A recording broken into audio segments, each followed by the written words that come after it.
6월 22일 금요일입니다. 오늘 새벽 우리에게 주시는 하나님의 말씀은 에스더 1장 9절부터 22절까지의 말씀입니다. 왕후 와스디도 아하수에로 왕궁에서 여인들을 위하여 잔치를 베푸니라. 제7일에 왕이 주흥 일어나서 어전넷이 무후만과 비스다와 하르보나와 빅다와 아박다와 세달과 가르가스 7사람을 명령하여 왕후 와스디를 청하여 왕후의 관을 정죄하고 왕 앞으로 나아오게 하여 그의 아리따움을 뭇 백성과 지방관들에게 보이게 하라 하니 이는 왕후의 용모가 보기에 좋음이라. 그러나 왕후 와스디는 내시가 전하는 왕명을 따르기를 싫어하니 왕이 진노하여 마음속이 불 붙는 듯 하더라.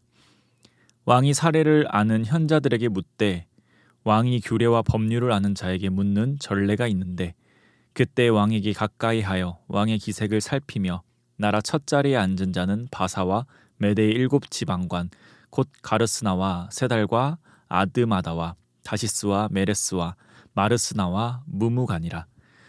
왕후 와스디가 내시가 전하는 아하수에로 왕의 명령을 따르지 아니하니 규례대로 하면 어떻게 처치할까?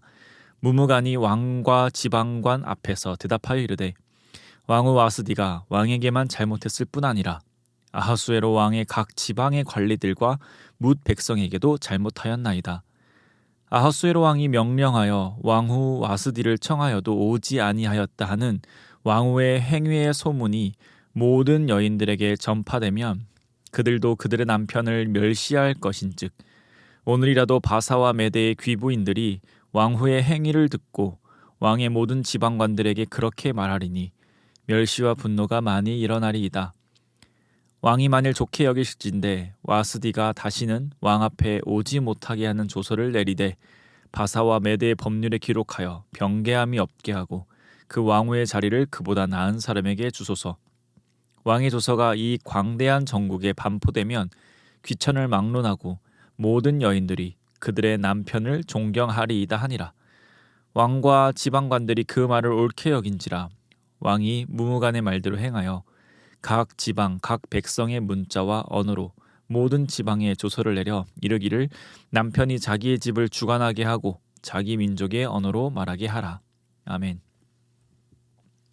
아하수에로 왕은 180일 동안 성대한 잔치를 열었고 그 잔치가 끝나자마자 또 왕은 7일간 왕궁 후원뜰에서 잔치를 열었습니다. 이 잔치를 통해 아하수에로 왕의 영광과 위엄은 더욱더 높아졌고 아하수에로 왕을 따르는 신하들도 왕에 대한 충성심이 더욱더 깊어져만 갔습니다. 이런 상황 속에서 하나의 사건이 발생합니다. 아하수에로 왕은 술에 취하여 기분이 좋자 즉흥적인 생각을 떠올립니다. 11절의 말씀입니다. 왕후 와스디를 청하여 왕후의 관을 정죄하고 왕 앞으로 나아오게 하여 그의 아리따움을 뭇 백성과 지방관들에게 보이게 하라. 오늘 본문에서 성경은 아하수에로 왕이 왜 갑자기 왕후 와스디를 청하였는지 그 이유는 말해주지 않고 있습니다. 아하수에로 왕이 와스디를 너무 사랑해서 자랑하고 싶어였는지 아니면 이런 아름다운 여자가 자신의 아내라는 것을 뽐내고 싶었는지 모르겠습니다. 어쨌거나 아하수에로 왕은 어떤 이유 때문에 와스디 왕비에게 나아오라고 명령하였습니다. 그리고 왕비의 용모가 좋고 그 용모를 다른 이들에게 보이려 하였습니다. 여기서 문제가 발생합니다. 왕비인 와스디가 왕의 명령을 거절한 것입니다. 와스디가 어디가 불편해서였는지 아니면 자신을 오라가라 하는 그 왕의 말을 듣기 싫어서였는지 아하수에로 왕이 와스디를 부른 이유를 말해주지 않는 것처럼 와스디가 아하수에로 왕의 명령을 거절한 이유도 성경은 말해주고 있지 않습니다. 어떠한 이유에서 와스디는 왕의 명령을 거절하였습니다. 그리고 그 거절로 인하여 12절과 같이 왕은 진노하였고 그 진노가 어찌나 대단했던지 마음속이 불 붙는 듯 했다고 성경은 말하고 있습니다. 우리는 지금 남녀 평등의 시대에 살고 있기에 그리고 신분이 없는 세상에 살고 있기에 현재 세상을 바라보는 시선으로 성경을 읽을 때가 많습니다. 그렇게 왕이 오라고 했지만 어떤 사정으로 인해서 그것이 정말 지극히 기분이 나빴다 할지라도 그렇게 화낼 일인가라고 생각할 법합니다. 그리고 뒤에 말씀을 읽으면 더 의아한 상황이 펼쳐집니다. 왜냐하면 아내가 자신의 명령을 거부한 것에 대해 지금으로 말하면 국가 비상사태가 벌어지기 때문입니다. 자신의 아내가 불복종한 것에 대해 현자들에게 전례를 묻고 최고 권력자들의 신하들과 이 일에 대해 상의를 하는 지경까지 이르게 됩니다. 그리고 결국 왕비 와스디를 폐위하고 나라의 남편을 무시하는 일이 없도록 법을 제정합니다. 이 모든 엄청난 일들이 아하수에로 왕의 마음이 불이 붙었기 때문에 일어난 일입니다. 그래서 아무리 자기가 왕이고 그 명령을 불복종했다고 하지만 그래도 자신의 아내인데 너무한 처사가 아닌가. 아하수에로 왕이 참 쪼잔한 인간이고 그 대단한 페르시아의 신하들도 참 속 좁은 인간들이구나라고 생각할 수도 있겠습니다. 물론 지금의 시각으로 보자면 충분히 그렇게 생각할 수 있지만 현재의 관점을 내려놓고 그때의 시각으로 보려고 노력해야 할 것 같습니다. 그래서 오늘의 본문 뒤의 내용이긴 하지만 에스더는 이렇게 말했었습니다. 4장 11절에서 남녀를 막론하고 부름을 받지 아니하고 안뜰에 들어가서 왕에게 나아가면 오직 죽이는 법이요. 왕에게 함부로 나아갈 수 없다고 말합니다.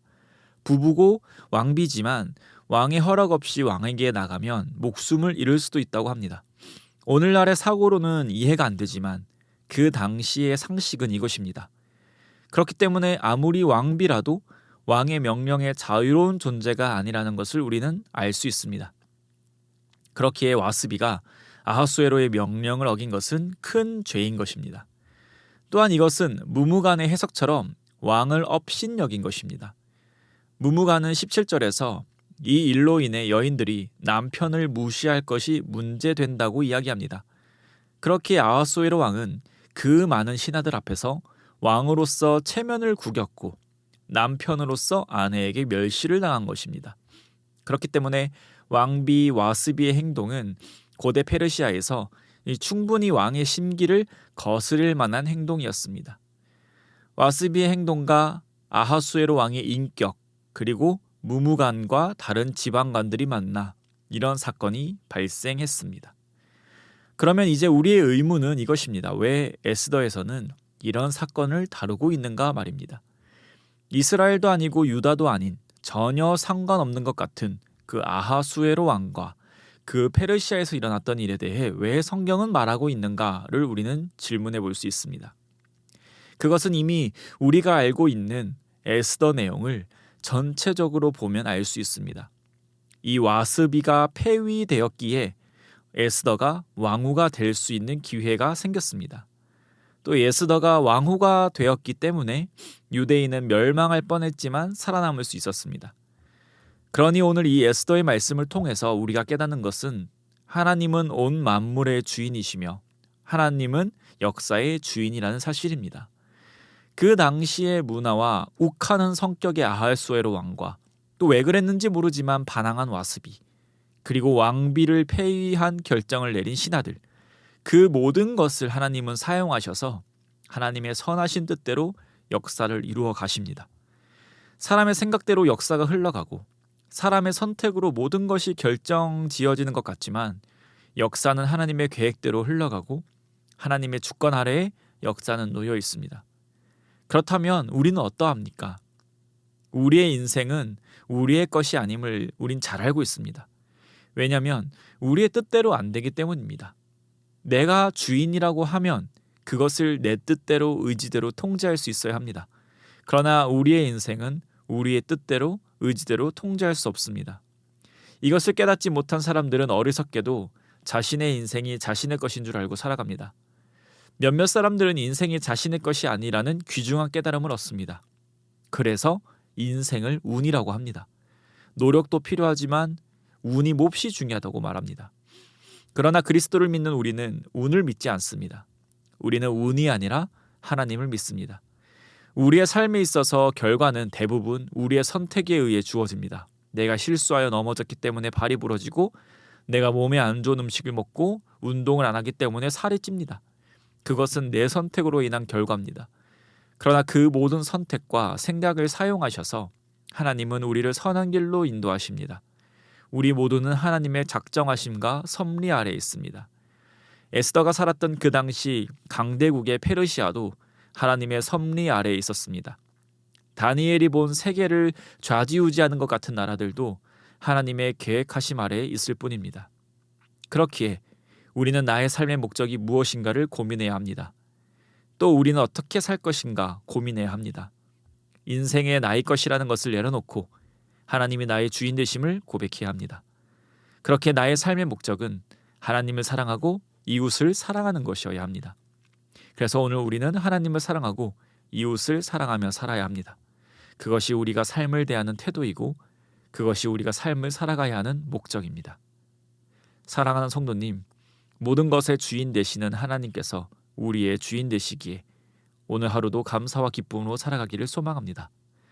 또한 세상 사람들은 이 선택으로 인해 내 인생이 망하는 것은 아닐까 두려워 떨며 살아가지만 우리는 나의 작은 선택, 때로는 나의 어리석음으로 인해 잘못된 선택을 할지라도 선한 길로 인도하시는 그 사랑의 하나님을 믿으며 평안함과 담대함으로 살아가시기를 소망합니다.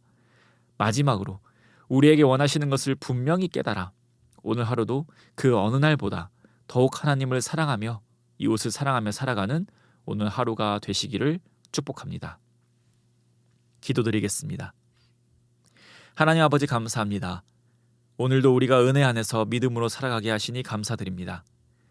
세상의 소식들을 들으면 세상의 유력한 자들이 모든 것을 주관하는 것 같고 사람의 선택과 사람의 악함으로 이 세상이 움직이는 것 같지만 모든 것의 주인 되시는 분이 바로 하나님이심을 믿음으로 고백합니다. 하나님을 믿는 믿음 변치 않도록 은혜 허락하여 주시고 늘 그 은혜 안에서 풍성함을 누리며 살아가는 우리 모두 되게 하여 주시옵소서. 오늘 하루의 삶 속에서도 하나님을 나의 주인으로 온전히 섬기며 살아가는 주의 자녀들 되게 하여 주시옵소서. 그리하여 하나님께 오늘 하루의 삶을 통하여 온전히 영광 돌리게 하여 주시옵소서. 오늘의 모든 삶 가운데 항상 동행하여 주실 줄 믿사오며 이 모든 말씀 살아계신 우리 주 예수 그리스도의 이름으로 기도드립니다. 아멘. 이 시간 함께 기도하실 때 주신 말씀을 붙들고 기도하시고 주간 기도 제목에 따라 모든 소그룹 모임을 위해서 기도하겠습니다. 다락방 모임, 전도회, 모든 모임들마다 예수 안에서 한 가족과 같이 은혜를 나누는 모임이 되게 하시고 우리 교회 안에 소외되는 영혼이 하나도 없는 사랑 많은 가정 같은 교회 되도록 기도해 주시기 바랍니다. 또 모든 소그룹 순장들과 교회를 책임지고 섬기시는 우리 장로님들을 위해서 기도해 주시기 바랍니다. 개인적인 기도 제목과 합심 기도 제목으로 함께 기도하겠습니다. 기도드리겠습니다.